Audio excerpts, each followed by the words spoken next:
News 18 Bangla ডিজিটালে আপনাদের স্বাগত। প্রিয়াঙ্কা রয়েছি আপনাদের সঙ্গে। মরু রাজ্য রাজস্থানে মিলল ৪,৫০০ বছর আগে সভ্যতার চিহ্ন।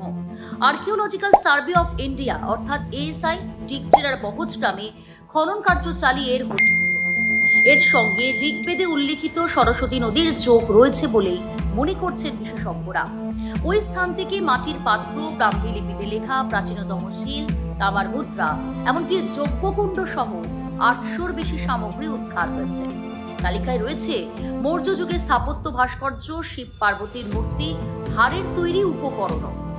বিশেষজ্ঞরা জানিয়েছেন, বহজ গ্রামে প্রায় ২৩ মিটার গভীর খনন করা হয়।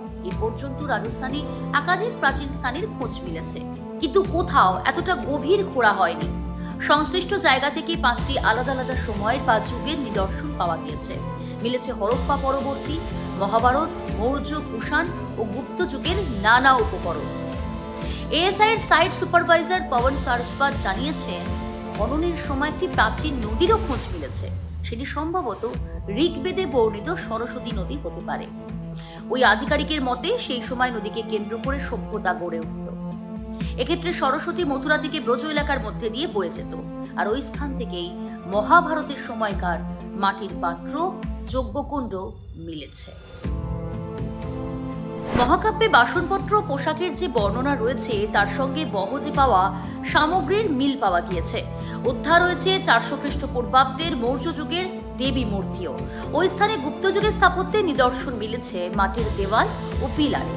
তামা ও লোহারের ব্যবহারও প্রমাণ পেয়েছেন বিশেষজ্ঞরা। একটি মানুষের কঙ্কালও উদ্ধার হয়েছে। পরীক্ষার জন্য সেটিকে ইসরায়েলে পাঠিয়েছে ASI। সংস্থার রাজস্থান শাখার প্রধান বিনয় গুপ্তা জানিয়েছেন, এই খননের ফলে শুধু রাজস্থান নয়, গোটা উত্তর ভারতের প্রাচীন ইতিহাসের একাধিক অজানা বিষয় সম্পর্কে জানা যাবে।